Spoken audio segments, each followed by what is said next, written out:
जात असताना जवळजवळ 18,500च्या आसपास जनावरं बाधित आहेत. त्यांच्याही चाऱ्याचा खूप मोठा प्रश्न उभा राहिलेला होता.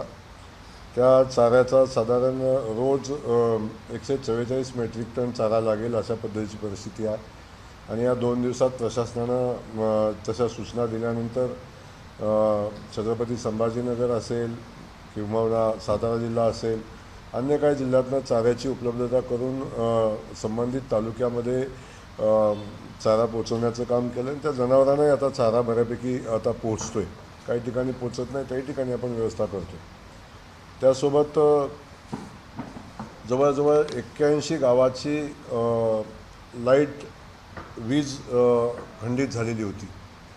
त्यामुळे त्या गावामध्ये खूप मोठ्या प्रमाणावर वीज खंडित झाल्यामुळं लोकांची गैरसोय होते. परंतु पाठीमागच्या 2-3 दिवसात झालेल्या बैठकीच्या अनुषंगानं तेव्हापासून प्रशासनानं खूप ताकदीनं काम केलं आणि जवळजवळ 27 गावं सोडली.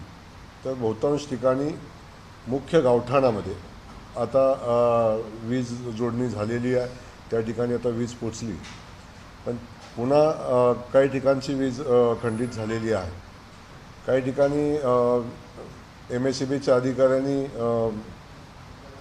सबस्टेशन दुरुस्त केलं होतं, त्या ठिकाणी पुन्हा पाणी आलं आणि त्या ठिकाणी पुन्हा समस्या निर्माण होत आहेत. तो एक विषय आहे. परंतु बहुतांश गावाला आता वीज जोडणी देत असताना 27 गावं अजून बाकी आहेत. जसा पूर कमी होईल आणि जसं त्या ठिकाणी जाणं येणं शक्य आहे त्या ठिकाणी लोकांची वीज जोडणी गावठाणाची करता येईल. ज्या वाड्या वस्त्या आहेत ज्या खूपच नदीच्या बाजूच्या ज्या वस्त्या आहेत त्या ठिकाणी मात्र वीज जोडणी तात्काळ आता शक्य नाही. तर साधारण 15-20 दिवसाचा अवधी लागेल. नंतर अनेक ठिकाणी पोल वाहून गेलेले आहेत, पोल पडलेले आहेत. त्या ठिकाणी आपण आज जरी म्हटलं पोल उभं करणं तरी शक्य नाही, कारण तिथं खूप मोठं चिखल आहे आणि परिस्थिती अशी की तिथं पोल उभं करणं शक्य नाही. त्या ठिकाणी अडचणी येत आहेत. साधारण मगाशी माहिती घेतली, साधारण 1400 DP वाहून गेलेले आहेत आणि शेतकऱ्याच्या मोटर तर असंख्य गेलेल्या आहेत. त्यामुळे खूप मोठं नुकसान या ठिकाणी ते झाले. त्याही संदर्भात साधारण एस्टिमेट केलं तरी सोलापूर जिल्ह्याच्या वीज वितरण व्यवस्था पूर्ववत करण्यासाठी साधारण 25 ते 30 कोटीची आवश्यकता आहे. त्या अनुषंगानं तशी शासनाकडे उद्या आपण मागणी करतो. खूप ज्या प्राथमिक गरजा आहेत त्या खूप मोठ्या संख्येनं आहेत आणि त्याची संख्याही खूप मोठी आहे. साधारण जवळजवळ 17-18-20 हजार कुटुंब बाधित जेव्हा झालेले, मुख्य बाधित आणि अंशतः बाधित अशी जवळजवळ 20,000 कुटुंब बाधित झाली. त्या लोकांना प्राथमिक गरजा पुरवणं आवश्यक आहे.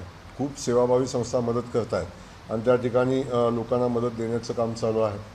परंतु लोकांचा संसार सुरळीत व्हायला किमान महिनाचा अवधी लागेल आणि त्या महिनाभर लागेल एवढ्या सगळ्या जीवनावश्यक वस्तू, कपड्यासह सगळ्या जीवनावश्यक वस्तू त्यांना मिळणं गरजेचं आहे. त्याही संदर्भात आपण प्रशासकीय पातळीवर तातडीच्या उपाययोजना करतो आहे आणि येणाऱ्या 3-4-5 दिवसामध्ये आपण जेवढे बाधित कुटुंब आहेत त्यांना आता आपण तर धान्य आणि तांदूळ आत्ताच आपण पोच केलेला आहे, तोही करतो आहे. आपण चारा मोफत देतो आहे. पाण्याची व्यवस्था आपण त्या लोकांची केलेली आहे. त्यांनाही पाणी देण्याचं काम परमानची 40 लिटर चालू आहे. परंतु दिवाळी तोंडावर आहे. अशा परिस्थितीमध्ये या सगळ्या लोकांना महिनाभर पुरेल एवढं अन्न, धान्य आणि कपड्याची व्यवस्था करणं गरजेचं आहे. त्याही व्यवस्था आम्ही आता जिल्हा प्रशासनाच्या वतीनं त्या उभ्या करण्याचा आम्ही करतो आहे. आणि साधारण 15,000 ते 20,000 कुटुंबाला 1 महिना पुरेल एवढं सगळ्या व्यवस्था, अगदी कपड्यापासून अन्नधान्यापासून आणि त्यांच्या ज्या गरजेच्या ज्या वस्तू आहेत त्या सगळ्या वस्तूंची व्यवस्था करण्याचं काम प्रशासनाच्या माध्यमातून आम्ही करण्याचा निश्चय केलेला आणि ते या निमित्तानं आम्ही सगळेजण करू. त्यासोबत मी आपल्या माध्यमातून सगळ्या सेवाभावी संस्था असतील आणि मोठे उद्योजक असतील या सगळ्यांनाच माझी विनंती आहे. खूप मोठं संकट आले, कारण शेती घराची पडझड झालेली आहे. काही घरात पाणी साठलं, मातीची घरं काही लोकांची आहेत, त्यांच्यामध्ये एकदा पाणी साठलं तर पुन्हा ते घर दुरुस्त होणं एवढं सोपं राहिलेलं नाही. अशा परिस्थितीमध्ये सगळ्यांनी मिळून या पूरग्रस्तांच्या पाठीशी उभं राहणं ही काळाची गरज आहे. त्या अनुषंगानं माननीय मुख्यमंत्री महोदयांनी या संदर्भात ज्या लागतील त्या सगळ्या मदती लोकांना करण्यासंदर्भातल्या सूचना आता प्रशासनाला दिलेल्या आहेत. ते सातत्याने दिलेले आहेत. पण अजून आपण बघतो जसं जसं पुढं जाईल तसं तसं वेगवेगळे प्रश्न समोर येत आहेत आणि त्या प्रश्नावर उपाययोजना करण्याचं काम या निमित्तानं प्रशासन सगळ्या बाजूनं करतं आहे. या बाबतीतली माहिती आपल्याला देण्यासंदर्भातला विषय आज या ठिकाणी होता. मी बघितलं की आम्ही तातडीनं हे चालू असताना अनेक गावाचा संपर्क तुटलेला आहे आणि त्या ठिकाणी संपर्क तुटल्यानंतर तो संपर्क पुनर्स्थापित करणं आवश्यक आहे. काही ठिकाणी रस्ते वाहून गेले, काही ठिकाणी पूल वाहून गेले. पहिल्या टप्प्यामध्ये अगदी PWD असेल, जिल्हा परिषदेचा बांधकाम विभाग असेल, यांनाही सूचना आपण दिलेल्या आहेत की तातडीनं गावाचा संपर्क पुन्हा चालू करूया. खड्डे भरण्याची प्रक्रिया तर सातत्यानं होत राहील, ते करूच आपण, परंतु ज्या ठिकाणी संपर्कच तुटलेला आहे त्या ठिकाणी तातडीच्या व्यवस्था उभ्या करायला लागतील. त्या व्यवस्था उभ्या करून गावाचा संपर्क जोडणं हे या ठिकाणी आवश्यक आहे. त्या दृष्टीनं आपण प्रयत्न करतो. हे सगळं करत असताना नदीकाठचा जो भाग आहे त्या ठिकाणी अजून किती नुकसान झाले याचा अंदाज, म्हणजे नुकसान म्हणण्यापेक्षा 100% नुकसान झालेले आहे. अंदाज बांधण्याची आवश्यकता तर राहिलेलीच नाही. 100% नुकसान झाले, कारण सातत्यानं नदीकाठ वाहतोय आता गेल्या 8-10 दिवसापासून. त्यामुळं प्रचंड मोठं नुकसान त्या ठिकाणी झाले. मातीचं किती वाहिली, जमीन पिकं वाहून गेलेलीच आहेत, पण माती किती वाहिली याचाही अंदाज आता अजून येत नाही.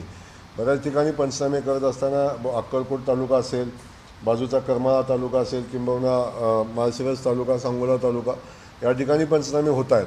परंतु बहुतांश करमाळा तालुक्याचा काही भाग असेल, माढा तालुक्यातला जो नदीकाठचा सगळा परिसर असेल आणि उत्तर आणि दक्षिण सोलापूर जिल्ह्यातला तालुक्यातला काय परिसर असेल, या ठिकाणी पाणी असल्यामुळे पंचनामे करण्यामध्ये अडचणी येत आहेत. तोही एक मोठा प्रशासनाच्या समोरच्या अडचणीचा विषय आहे. या सगळे विषय डोळ्यासमोर ठेवून आपण प्रशासनाला जसं शक्य आहे तसे तातडीनं आवश्यकता आहे त्या ठिकाणी सगळ्या ठिकाणी सरसकटच पंचनामे करण्याच्या सूचना दिलेल्या आहेत.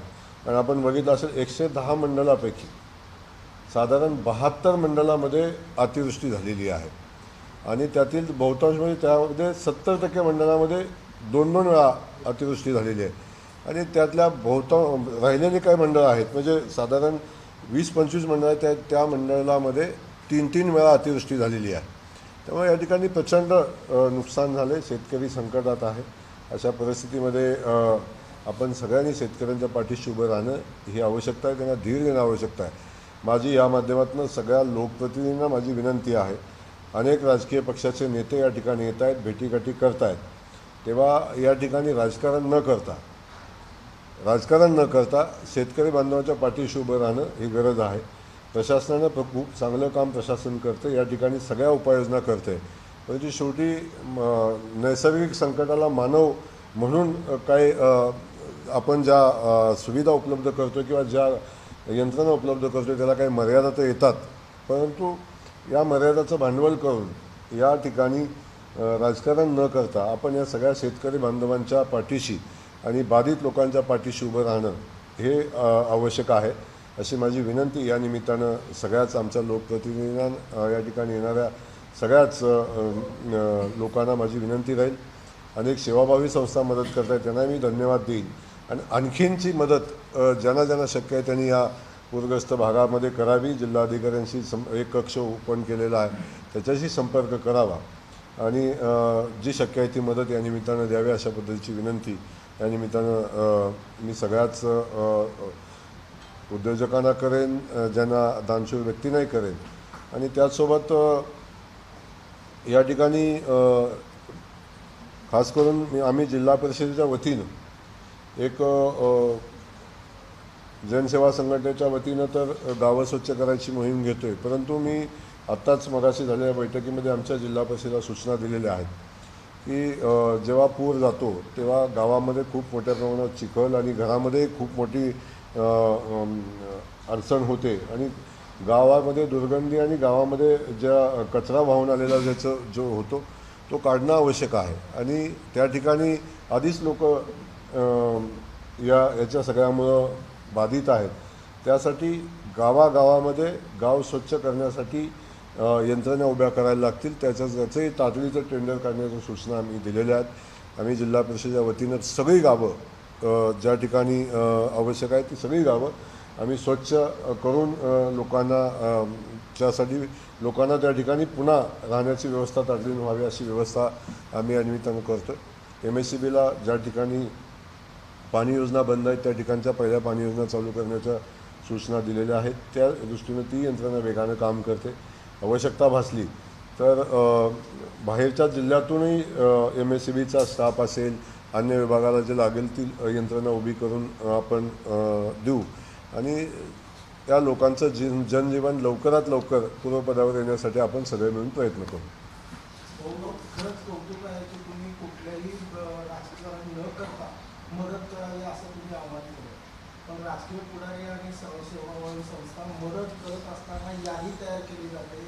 यादीप्रमाणे तिथंपर्यंत मदत पोहोचत नाही. खास करून दलित वस्तीमध्ये ही मदत दिली जात नाही. आता जी काय भिस्त आहे दलित वस्ती किंवा दलित लोकांची ती प्रशासनावर आहे. त्यासाठीच्या काही उपाययोजना तुम्ही करता? नाही, बिलकुल. आज आम्ही प्रशासनाची तातडीची बैठक या ठिकाणी आम्ही घेतलेली होती आणि त्या ठिकाणी कुटुंबनिहाय मदत पोचली पाहिजे याची व्यवस्था गावागावाला आपण रेस्क्यू टीम तयार केलेली आहे. गावामध्ये 10-10, 12-12 अधिकारी ठाण मांडून आहेत. त्यांना लिस्ट आउट करायला सांगितलेलं आहे. मदत कुठं पोचली याची माहिती घ्यायला सांगितली आहे. मदत कुठं पोचली नाही याची माहिती आपण घेतो आहे आणि त्या अनुषंगानं सेवाभावी संस्था मदत करतात तो त्यांचा विषय आहे. त्यामुळे त्यांनी कुणाला मदत करावी हा त्यांचा विषय आहे. परंतु ज्या ठिकाणी मदत पोचत नाही त्या ठिकाणी प्रशासनानं प्रत्येक कुटुंब आयडेंटिफाय केलेलं आहे आणि ज्या कुटुंबाला ज्याची आवश्यकता आहे त्या सगळ्या गोष्टी प्रशासनानं त्या ठिकाणी पोचवण्याची जबाबदारी घेतलेली आहे आणि तशा मला वाटतं सगळ्या टास्क फोर्स आपण तयार केलेली आहे आणि त्या अनुषंगाने ते काम चालेल आणि एकही बाधित कुटुंबातला एकही कुटुंब मदतीपासून वंचित राहणार नाही याची व्यवस्था या निमित्तानं करू. शासनाकडून जे तातडीची मदत ज्यांचं घर पडले त्यांना 10,000 रुपयाची उद्यापासून चालू होते. त्यांनाही 10,000 रुपयाची मदत त्यांच्या अकाउंटवर देण्याचं तातडीची म्हणजे तात्पुरती आहे पण पहिली मदत देण्याचा निर्णय शासनाने घेतला आणि ती आता उद्यापासून अकाउंटवर चालू होईल. या सगळ्या मदती आपण द्यायचा प्रयत्न करतो आहे. शेवटी हे नैसर्गिक संकट आहे. खूप अकरा-विकरा असं संकट आहे. या परिस्थितीला सामोरं जात असताना काही ठिकाणी त्रुटी राहतात. त्या त्रुटी आपण दाखवून देणं आवश्यक आहे. परंतु त्याचा विपर्यास करून यंत्रणा बाधित होईल अशा पद्धतीचं काम सध्या तर कोणी करू नये अशी माझी विनंती आहे. निवडणूक लागेल तेव्हा आपण राजकारण करू, बाकीची भाषणं आपण करू. पण आज माझी विनंती आहे की आता सगळ्यांनी सगळ्या गोष्टी बाजूला ठेवाव्यात आणि सगळ्यांनी प्रशासनाला मदत करावी. शासन तर मदत करते पण आपणही काय आपल्याला देता येईल ती मदत करावी आणि देता येत नसेल तर किमान आज शांत राहण्याची भूमिका तर पार पाडावी एवढी माझी विनंती राहील. कारण शेवटी ही व्यवस्था उभी करत असताना आपण सगळ्यांनी एक प्रशासनाचं आभार मानले पाहिजेत. सगळ्यांनी आपण की कौतुक केलं पाहिजे. आभार मानणं नाही पण कौतुक केलं पाहिजे की एवढ्या मोठ्या पुराच्या तडाख्यामध्ये 11-11 जेव्हा पूर आला त्यातून प्रशासनानं सगळ्यांचे जीव वाचवण्याचा प्रयत्न केला आणि वाचवले. एवढ्या मोठ्या ह्याच्यात एकही दुर्घटना घडली नाही की एकही ठिकाणी असं घडलं नाही. हे कौतुकास्पद आहे. त्यामुळे जे चांगलं काम करते त्या पाठीवर आपण हात मारला तर आणखीन अधिकचं काम करण्याची प्रेरणा त्याला मिळेल. अशावेळी प्रशासनाचं आणि संबंधित यंत्रणाचं खच्चीकरण होऊ नये याची फक्त आपण सगळ्यांनी काळजी घेतली पाहिजे. माझी विनंती राहील सगळ्या राजकीय पक्षांना. आपल्या व्यासपीठ वेगळा आपण लढू पण आता ही वेळ लोकांना मदत करण्याची आपण एकत्रित मदत करू.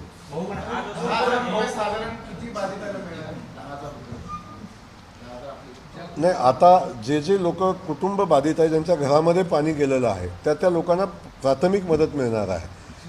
अशांची संख्या मला वाटते साधारण 4,500च्या आसपासची आत्तापर्यंत आलेली पण ते वाढेल. एवढ्यावर थांबणार नाही. ती संख्या वाढेल पण आत्तापर्यंत ती 4,500च्या आसपास.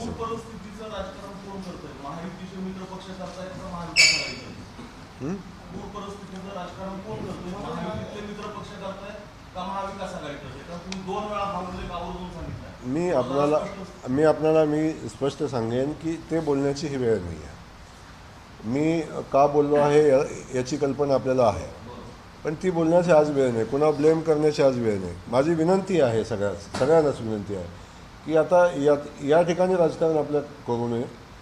या परिस्थितीत लोकांच्या पाठीशी उभं राहणं, लोकांना मदत करणं याच गोष्टीवर आपण फोकस करूया आणि लोकांना मदत करूया.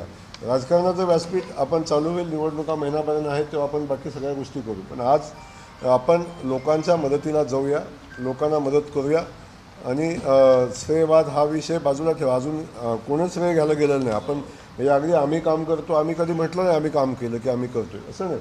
परंतु सगळ्यांनीच आपण एकत्र येऊन काम केलं पाहिजे आणि लोकांच्या सोबत राहिलं पाहिजे, ही भूमिका ठेवली पाहिजे. आपण बघितलं असं की मुख्यमंत्री मोदयांनी व्हिजिट केली, सगळ्या यंत्रणांना सक्त सूचना दिलेल्या आहेत आणि पहिल्यापासून आपण अलर्ट मोडवर होतो. म्हणून आपल्याला मिलिटरीपासून आजच मिलिटरीची टीम आता इथून जाते, इंडियाची टीम अजून आपण 3 दिवस इथे ठेवतोय. बाकीच्या सगळ्या कोल्हापूर सांगलीपासून आलेल्या सगळ्या बोटी, त्यांचे सगळे लोक आपण या ठिकाणी ठेवतोय. त्यामुळं ही व्यवस्था आता जोपर्यंत पूर मूळ नदीच्या पात्रात जात नाही तोपर्यंत या सगळ्या व्यवस्था आपल्याला उभ्या करायला लागतील, त्या करतोय आपण. शेतीच्या माध्यमातून प्रचंड मोठं असं आसमानी संकट आहे. शासन 10,000 देते, ही तुटपुंजी मदत आहे, तुम्हालाही माहिती सगळ्यांना आहे. पण या माध्यमातून शासनाच्या कर्मचाऱ्यांचा असेल किंवा आमदार मंत्र्यांचा असेल ते एक महिन्याचा असं पगार द्यावा किंवा काहीतरी मोठं पॅकेज द्यावा, या संदर्भात आपण काही शासन पातळीवर मुख्यमंत्र्यांकडून मागणी करणार नाही, नक्की लोकांना शेतकऱ्यांना मदत झाली पाहिजे. एक दिवसाचा पगार तर अनेक लोकांनी शासकीय याच्यात विभागाने दिलेला आहे आणि लोक खूप मोठ्या प्रमाणात मदत करत आहे. शेवटी एक लक्षात आपण घेतलं पाहिजे की शासन म्हणून तुटपुंजी मदत नाही, प्राथमिक मदत आहे. आपण लोकांना किती मदत करायला लागेल हा पुढचा विषय आहे. पण आज ज्या कुटुंबांना आत्ता पुढचं जीवन आपलं जे प्राथमिक टप्प्यातली मदत तातडीने देणं आवश्यक आहे ते आपण देतो आहे. त्यामुळं शासन जास्तीत जास्त मदत देण्याच्या मानसिकतेमध्ये आहे. आपण बघितलं असेल की ज्यावेळी या पूरग्रस्त भागाला माननीय मुख्यमंत्री मोदयांनी भेट दिली आणि त्यानंतर मराठवाड्यात जाऊनही त्या भागाला भेट दिल्यानंतर इथली जी परिस्थिती बघितल्यानंतर माननीय मुख्यमंत्री मोदय दिल्लीलाही गेले. त्यांनी आदरणीय मोदींशी चर्चा पण केलेली आहे, पूर परिस्थितीची माहिती दिलेली आहे आणि केंद्राकडून जास्तीत जास्त मदत यावी अशा पद्धतीची विनंती केंद्राला केलेली आहे. आणि त्यामुळे शासन केंद्र शासन मिळून या शेतकऱ्यांना पुन्हा उभं करण्यासाठी जे काय करता येईल तेवढी सगळी मदत करण्याची भूमिका सरकारची आहे आणि मुख्यमंत्री त्या बाबतीत आग्रही आहेत. उद्या कॅबिनेटची बैठक आहे, त्याच्यामध्ये त्या संदर्भात चर्चा होईल आणि शेतकऱ्यांना जास्तीत जास्त मदत कशी देता येईल या संदर्भात नक्की निर्णय होतील.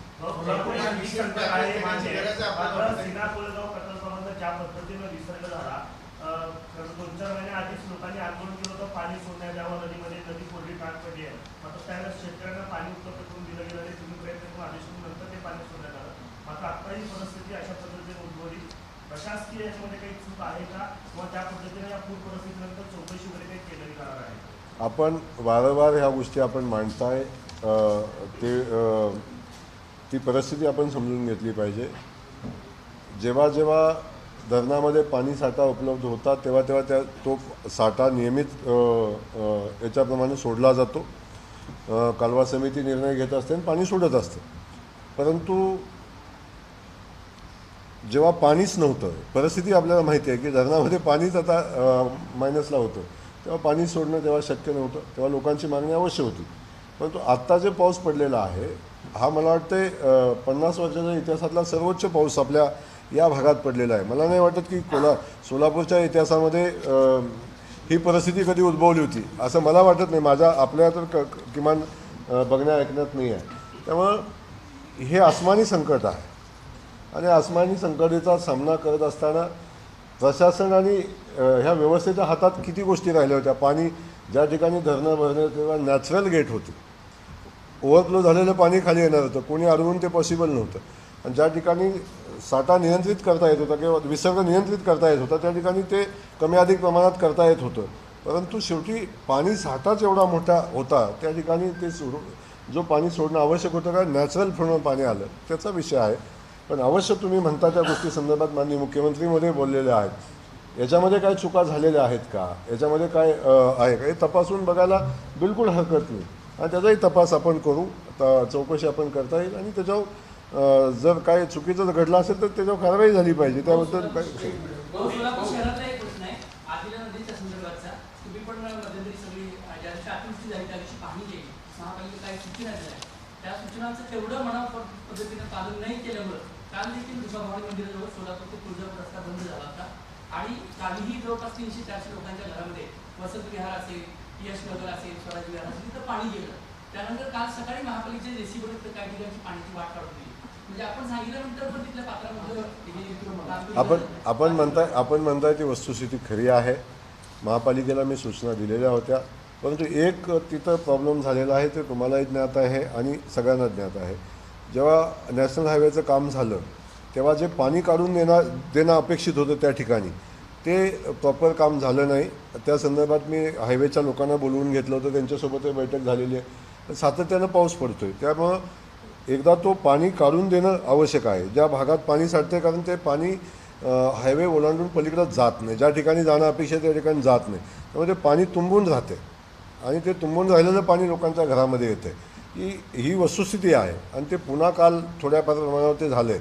परंतु त्याच्यावर कायमस्वरूपी तोडगा काढण्यासाठी नॅशनल हायवेसोबतच आपल्याला बसायला लागेल आणि महापालिका नॅशनल हायवेचे अधिकारी मिळून त्यातनं जी चूक झालेली आहे ती सुधारायला लागेल. नाही तर भाऊ, त्या नदी पात्रामधलं जे अतिक्रमण आहे त्याच्यावर भाष्य करत नाही आहे महापालिका. नाला वगैरे नदी पात्रावर आता आपण जे नदीचं नाव आत्ता घेतलं, आदिला नदीचा विषय आहे. आपण फक्त याच ठिकाणी नाही बघत, आपण जाताना बघतोय काय अवस्था आहे. नदी पात्र राहिलेच कुठं आणि जे राहिले ते भरून आले. म्हणजे ज्या नदीच्या खोलीकरणाची आवश्यकता त्या ठिकाणी आहे. त्यामुळं त्याच्यावर एक वेगळा विषय चर्चेचा आहे, त्या ठिकाणी आपण करू. पण आज प्राथमिक टप्प्यामध्ये माझी विनंती आहे की आपण ज्या याच्यावर आपण बोलतोय किंवा ज्या विषयावर प्रश्न असा आहे की बाबा पूर्व भागामध्ये ज्या काही घरांना बाधित झालेली घरं आहेत, अशा घरांना पंतप्रधान आवास योजना किंवा रमाई आवास योजनेतून पुन्हा या योजनेचा लाभ देऊन त्यांची घरं उभा करण्यासाठी जे प्रशासनाचे प्रयत्न असतात. नाही, त्याच्यावर आत्ताच आमची मगाशी बैठक झाली, त्यातही आम्ही चर्चा केलेली आहे. जी घरं 100% पडलेली आहेत, 100% जो घरच पडलेला आहे त्या घराला मदत करणं आवश्यकच आहे. त्या ठिकाणी कुठल्या स्कीममधनं घर देता येते किंवा 100% पडझड झालेल्या घराला 1,20,000ची तातडीची मदत येते, त्याच्यामध्ये अधिकची मदत घालून त्याचं घर कसं उभं करता येईल याही संदर्भात आपण चर्चा करतो आहे. ते मी माननीय मुख्यमंत्री महोदयाशी या संदर्भात आपण चर्चा करू.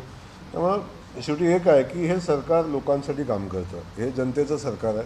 जनता संकटात असताना सरकारनं मागं राहणं अपेक्षितच नाही, पण सगळ्या ठिकाणी सरकार जे शक्य आहे ते सगळं करेल. एक दिवसाचं अधिवेशन बोलवावं अशी मागणी म्हणजे पूरग्रस्त परिस्थितीच्या पार्श्वभूमीवर एक दिवसाचं अधिवेशन बोलवा असं जयंत पाटील म्हणतात, विजय वडेट्टीवार म्हणतात. पण मग त्याच्याने काही फायदा होणार आहे का? आता मला या नेत्यांचं कौतुक करावंसं वाटतं यांचं, की आपण कुठल्या वेळी काय बोलतो हे थोडंसं आपण समजून घेतलं पाहिजे लोकांनी. आज अवस्था काय आहे, आपण जमिनीवर जाऊन पुरामध्ये अजून घरं आहेत, या लोकांच्या मदतीला जाणं अपेक्षित आहे का आमदारांनी जाऊन अधिवेशन करणं गरजेचं आहे, याचं किमान आपण विचार केला पाहिजे. माझ्या माहितीप्रमाणे अधिवेशन घेतलं तरी सरकारच निर्णय घेतं आणि अधिवेशन नाही घेतलं तरी सरकारच निर्णय घेतं. त्यामुळं परिस्थितीचं गांभीर्य सरकारला आहे. स्वतः मुख्यमंत्र्यांनी इथं भेट दिली, दोन्ही उपमुख्यमंत्र्यांनी पूरग्रस्त भागाला भेट दिली, मंत्रिमंडळातले माझे सगळे सहकारी या भागात येऊन गेलेले आहेत, त्यांना सगळ्याच गोष्टीचं नॉलेज आहे. त्यामुळे शेवटी आपण सगळ्यांनी मिळून याच्यातनं जनतेच्या पाठी उभं राहणं महत्त्वाचं आहे, राजकारण महत्त्वाचं नाही. ज्याप्रमाणे आढावा घेतला, प्रचंड नुकसान झालेलं आहे, लोकांची शेती वाहून गेली, विहिरी वाहून गेल्या, बोरवेल्स वाहून गेले. आता तुम्ही नुसते एमएससीबीचा विषय सांगितला तर 1600-1400 डीपी वाहून गेलेलं आहे. ही जर मदत एनडीआरएफच्या निकषानुसार राज्य शासनाने करायची होती तर हा प्रचंड आकडा मोठा जाणार आहे. ज्यावेळेस तुमच्या हातात पंचनामे येतील प्रशासनाकडे त्यावेळेस हा आकडा डोळा विस्तारणार असणार आहे. मग ह्याच्यासाठी तुम्ही केंद्राकडे काय बजेट मागणार आहात का किंवा कसे काय प्रयत्न चालू आहे? मी आत्ता आपल्याला क्लिअर बोललो की माननीय मुख्यमंत्री महोदय आदरणीय मोदीजींना भेटलेले आहेत, तिथल्या परिस्थितीची माहिती त्यांना दिलेली आहे. त्या अनुषंगानं त्यांनी केंद्राकडे मदतीची मागणी केली आहे आणि त्या अनुषंगाने केंद्र मदत करेल. परंतु आपण परिस्थितीचा अंदाज आपण अजून ना तुम्हाला येतो आहे ना प्रशासनाला येतो आहे, ना आज पाणी आज सगळ्या ठिकाणी आहे, तेव्हा अंदाज आपण बांधणं मला वाटतं तेवढंसं उचित नाही. थोडंसं त्याला 2-4 दिवसाचा 8 दिवसाचा वेळ जायला लागेल आणि वस्तुस्थितीचा जेव्हा आपल्याला ज्ञात होईल वस्तुस्थिती तेव्हा आपण हे सगळे निर्णय आपण घेऊ. परंतु एक सांगतो, कितीही नुकसान झालं असलं तरी शेवटी सरकार जनतेसाठी काम करतं. सरकार या सगळ्या सुविधा आणि सगळी व्यवस्था पुन्हा नव्यानं उभी करेल आणि शेतकऱ्यांच्या पाठीशी उभं राहील.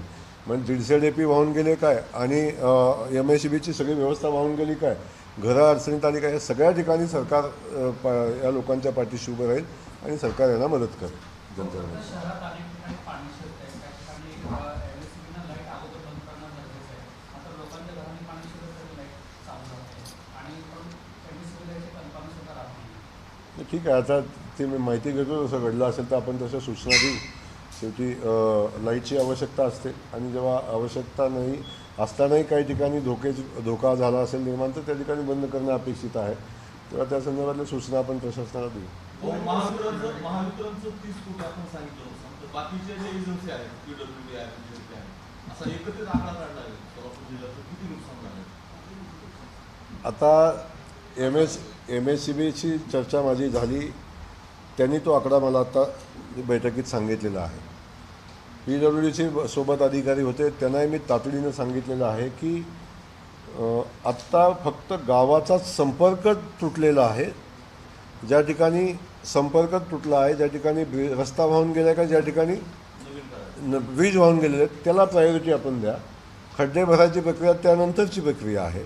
आणि मग तात्पुरती दुरुस्तीचा विषय आहे, त्याही सूचना मी परवाच्या बैठकीमध्ये दिल्यानंतर कालच चीफ इंजिनियरकडून आपल्या ACला पत्र आलेलं आहे की तातडीची दुरुस्तीचं सर्वे करा आणि जे शक्य आहे ते चालू करा आणि जे अशक्य आहे त्याचा प्रस्ताव तातडीने आमच्याकडे पाठवा. 2 दिवसापूर्वी कालच पत्र आले आणि तशी कारवाई चालू झाली. आत्ता मी तात्पुरत्या रस्ते दुरुस्तीसाठी DPCतनं 4 कोटी रुपयाची तातडीची तरतूद केलेली आहे आणि तशा सूचना कलेक्टर महोदयांनी जिल्हा परिषदेच्या शिवोंना दिलेल्या आहेत. आणि तातडीनं रस्ते दुरुस्ती, ज्या ठिकाणी मुरुम टाकणं गरजेचं आहे, ज्या ठिकाणी खड्डे भरणं आवश्यक आहे आणि गावाची तातडी गावं तातडीनं जोडणं गरजेचं आहे, अशा ठिकाणी तातडीच्या सूचना देऊन पैशाची व्यवस्थापन केलेली आहे. भाऊ, सगळ्या विभागाचा एकत्रित आढावा आणि एकत्रित माहिती नक्की किती नुकसान झालं असं साधारणपणे मिळावं, म्हणजे त्यानुसार planning करा. नक्की आता एक परिस्थिती समजून घ्या. परवा दिवशी काल थोडंसं पाणी कमी झालं होतं, कालपासून ते पाणी पुन्हा वाढलं. आज 1,55,000 क्युसेकच्या क्षमतेनं आज पाणी पुन्हा पूर आलेलं आहे. त्यामुळं सगळं व्हायला, सगळा अंदाज यायला थोडासा वेळ लागेल. पाणी कमी झाल्यानंतर मात्र खात्रीनं 8 दिवसाच्यात आपल्याला ते करता येईल. पण पाणी कमी झालं तरीसुद्धा लगेच त्या शेतात किंवा त्या परिसरात जाता येईल अशी परिस्थिती सध्या तर नाही. रस्ते वाहिले किंवा त्या ठिकाणी जी शेतजमीन आपली आहे ते काही लगेच चालत जाणं की तर त्या ठिकाणी सर्वे करणं पॉसिबल नाही. थोडासा वेळ लागेल, 8-10 दिवसाचा वेळ. सगळ्या याची माहिती यायला 10-12 दिवसाचा तर वेळ लागेल. पूर वसरल्यानंतर 8-10 दिवसाचा वेळ लागेल. परंतु प्रशासकीय यंत्रणा सज्ज आहेत. बहुतांश ठिकाणी बाहेरचे पंचनामे संपत आलेले आहेत जिथं नदीकाठाचा परिसर सोडून. त्यामुळे आवश्यकता भासली तर जिल्ह्यातली सगळी यंत्रणा आपण या ठिकाणी वापरू आणि तातडीनं याचा सर्वे आपण करून घेऊ. उद्याचा एक दिवस सोडला तर पूरस्थिती पूर्ववतीपर्यंत पालकमंत्री जिल्ह्यातच राहतील. मला वाटते आपण सगळेजण याचे साक्षीदार आहात, मी वेगळं सांगायची काही आवश्यकता नाही. फक्त एक आहे की मी अनेकदा पालकमंत्री प्रोटोकॉलनं जातो तेव्हा अनेक अधिकारी अडकून पडतात. माझी भावना हीच सातत्यानं आहे. आजही सकाळी लवकर आढावा बैठक घ्यायचं कारण हेच होतं की अधिकाऱ्यांना फील्डवर काम करताना अडचणी येऊ नये. मंत्र्यांनी आणि अधिकाऱ्यांनी, पालकमंत्र्यांनी सारख्या अधिकाऱ्यांच्या बैठका घेणं आणि त्यांना सारखं या कामात अडकून ठेवणं मला काही योग्य वाटत नाही. त्यामुळे मी सकाळी लवकर आढावा बैठक घेतली आणि शक्यतो माझ्या सूचना सगळ्या अधिकाऱ्यांना आहेत की आता मंत्री आले आणि कुणी आले तरी फील्डवर आपण काम करा. एखादा दुसरा अधिकारी, त्या माहिती देणारा अधिकारी मंत्र्यांच्या सोबत जाऊ द्या, परंतु बाकीच्या अधिकाऱ्यांना जिथं काम करणं अपेक्षित आहे त्या ठिकाणी काम करू द्यावं अशी माझी भावना या निमित्तानं आहे. शिवसेनेच्या उपनेते त्यांनी फील्डवरती जाऊन कलेक्टर साहेबांना फोन केला की बाबा इथं तुमची यंत्रणा पोहोचत नाही किंवा तुमची मदत पोहोचत नाही, तुम्ही ऑफिसमध्ये बसून काय करतात. तसाच फोन कृषी मंत्र्यांनी केला आणि शिवसेनेच्या उपनेत्यांना कलेक्टर साहेबांनी त्यांच्या भाषेत त्यांनी सांगितलं व्यवस्थित. पण त्यांच्या ते इतके जिव्हारी लागले की त्यांनी आज व्हिडिओ करून तो व्हिडिओ व्हायरल केला की मी काय 2 नंबरचे धंदे सांगितले होते का, कोणाला सोडायला सांगितलं होतं. शिवसेनेचे उपनेते आहेत वाघमारे प्रवक्ते, एकनाथ शिंदे गटाचे प्रवक्ते द्या आणि त्यांनी जवळपास 14 मिनिटं सांगितलं की बाबा मग कलेक्टर साहेब केले म्हणजे ज्याप्रमाणे प्रशासन यंत्रणा मदत करते लोकांना त्याप्रमाणे तुम्ही करा. पण ते तुम्ही करा म्हणजे त्यांच्या जीवारी खूप लागलं आणि त्यांनी मग मी काय 2 नंबरच्या धंद्यासाठी फोन केला होता का असं तसं ते आरोप केले त्यांनी त्याच्यामध्ये. आणि असं वारंवार व्हायला लागलं. कुणीतरी आमदार जातो, प्रशासकीय अधिकाऱ्याला फोन करतो, त्याचा व्हिडिओ व्हायरल करतो. मग ह्या संदर्भात तुम्ही बोललाय पण असं व्हायला नको. असं मदत देत असताना माझे सगळ्यांनाच विनंती आहे की मी अगोदरच एवढ्यासाठीच बोललो की आपल्या ह्या राजकीय आपल्या द्वेषानं किंवा राजकीय आपण या घटनेकडे बघताना शेवटी हा सगळा ताण ह्या प्रशासकीय व्यवस्थेवर येतो. आणि त्या व्यवस्था आता कामात असताना आपण त्यांना जास्त त्रास देणं आणि ज्यांना कायम आपण अडकून ठेवणं योग्य नाही. माझी भावना तीच आहे आणि तुम्ही बघत असाल की मी सातत्यानं माझी भूमिका हीच आहे की प्रशासनानं फील्डवर काम करावं. आताही मला मी पालकमंत्री तालुक्याचे अधिकारी बोलवता येतात, पण मी आत्ता पूर आल्यापासून एकदाही तालुक्यातल्या कुठल्याही अधिकाऱ्यांनी या ठिकाणी बोलवलेलं नाही. वेळ पडली तर आम्ही वेशीवर त्यांच्याशी बोललो, परिस्थिती माहिती घेतली. परंतु सगळ्यांनी समजून घेतलं पाहिजे की प्रशासकीय व्यवस्था रात्री अपरात्री 2-2, 3-3 वाजेपर्यंत काम करते. काही ठिकाणी तर 24-24 तास काम न झोपता काम केलेलं आहे. तेव्हा थोडंसं आपण समजून घेतलं पाहिजे. आता मी एका ठिकाणी जाणं आणि लगेच पटकन जाऊन लगेच फोन करणं आणि इथं का पोचला नाही, सगळ्या ठिकाणी कलेक्टर पोचू शकत नाही, सगळ्या ठिकाणी तहसीलदार पोचू शकत नाही, सगळ्या ठिकाणी मंत्री पोचू शकत नाही. मग ते खालची यंत्रणा नक्की पोचते. तालुक्यात म्हणजे गावागावामध्ये जी टीम तयार केलेली आहे ती प्रत्येक माणसापर्यंत पोचण्याचं काम करते. भाऊ, एक प्रश्न आहे. सोलापूर जिल्ह्यात सगळ्यात जास्त साखर कारखाने आहेत आणि कर्नाटकातल्या बऱ्यापैकी हंगाम सुरू होतोय. तेव्हा आपला साखर हंगाम जर उशिरा झाला तर त्याचा इफेक्ट आपल्या जिल्ह्यातल्या गोष्टीकडे पडून येण्यापर्यंत येऊ शकतो. हे चालू वर्षी खूप चांगला ऊसाचं उत्पादन आहे आणि कारखाने लेट व्हायचं काही कारण होणार नाही, कारण कारखाने चालू व्हायला अजून 1.5-1.5 महिन्याचा अवधी आहे. तेव्हा जनजीवन पूर्ववत होईल आणि तोपर्यंत काय मला वाटत नाही अशी कुठली परिस्थिती निर्माण होईल. त्यामुळं तशी परिस्थिती होणार. अहिल्यानगरमध्ये प्रचंड तणाव झालेला पाहायला मिळतो. नुसतेच मला रस्त्यावरती उचलला पोलिसांना लाठीचार्ज करावा लागतो तिथं. अशा पद्धतीने धार्मिक भावना दुकानाचा आरोप करून हा सगळा प्रकार सुरू आहे. आपण कायदा सुव्यवस्थेच्या परिस्थिती होती त्याच्या पद्धतीने आता आपण आत्ताच टी व्हीवर बघताय आणि तुम्ही सांगताय, मी जी घटना बघितलीच नाही, मला माहिती नाही, त्याच्यावर बोलणं उचित नाही. आता आता जे आपण नुकसानीचे पंचनामे वगैरे करतो, म्हणजे पूर नसलेल्या भागात आणि उद्या जे पंचनामे करणार आहेत पुराच्या भागात, त्याच्यामध्ये ऊस घेतो ना आपण. हां ना, एक समजून घ्या तुम्ही, ज्या ठिकाणी अतिवृष्टी झाली त्या ठिकाणी ऊसाचं नुकसान होईल का, तो त्या ठिकाणच्या परिस्थितीनुसार विषय आहे. परंतु ज्या ठिकाणी नदीकाठाच्या बाजूचा सगळा तिथं 100% ऊसाचाही पंचनामा करायला लागेल, तिथं कुठलाच विषय नाही. ज्या ठिकाणी सातत्यानं 8-8, 10-10 दिवस पाणी ऊसामध्ये आहे किंवा अर्ध्याच्या वर किंवा संपूर्ण ऊसच पाण्याखाली आहे, त्याचा काही विषयच येत नाही, तिथे 100% पंचनामे करायला लागतो. पण तो 100% नदीकाठच्या सगळ्या भागातला ऊसाचाही पंचनामे आपण करू. तर जो भाग आता अतिवृष्टी जरी झाली तरी ऊसाला लगेच नुकसान ऊसाला पोचलं अशी परिस्थिती नसते. त्या ठिकाणी ऊसाच्या पंचनाम्याची आवश्यकता नाही, तर बाकी सगळ्या पिकाच्या पंचनाम्याची आवश्यकता आहे. भाऊ, शरद पवार असं म्हणताय की बँकेची जी कर्ज वसुली आहे ती थांबवा आणि कर्जमाफी करा, तसं पाहताय या विधानाकडे? माझी माननीय पवारसाहेब ज्येष्ठ नेते आहेत, त्यांनी अनेकदा या सगळ्या परिस्थितीला सामोरं गेलेले आहेत. माझी विनंती त्यांना आहे की ही वेळ त्याची नाही. वसुली तर 100% थांबलेली आहे. वसुली कुठल्याही परिस्थितीत बँकाला वसुली करू दिली जाणार नाही, आता परिस्थिती आहे. आणि बाकीचे जे विषय आहेत ह्याला कर्जमाफी असेल किंवा बाकीच्या विषयाला आपल्याला खूप वेळ आहे चर्चा करायला. योग्य वेळी शासन कर्जमाफी करेल, त्यामध्ये कुठं हे करायचं कारण नाही. योग्य वेळ कधी येणार हाही प्रश्न पुन्हा विचारला जाईल, त्याचाही विषय आहे. मी आता प्राथमिक टप्प्यामध्ये पहिलाच विषय सांगतो की आत्ता शेतकऱ्याच्या पाठीशी उभं राहणं हे गरजेचं आहे आणि या अनुषंगानं शेतकऱ्यांना जे लागेल ती मदत करणं गरजेचं आहे. आणि मला वाटतं सगळ्याच मोठ्या मोठ्या नेत्यांनी सध्या याच्यावर लक्ष केंद्रित करावं. उद्याच्या मंत्रिमंडळानंतर ही घोषणा होईल. आता मंत्रिमंडळ खूप मोठं असते आणि मी त्यातला एक घटक आहे. मंत्रिमंडळाचे विषय चर्चेला उद्या आल्यानंतर मी अवश्य आपल्याशी बोलेन. एबीपी माझा, उघडा डोळे बघा नीट.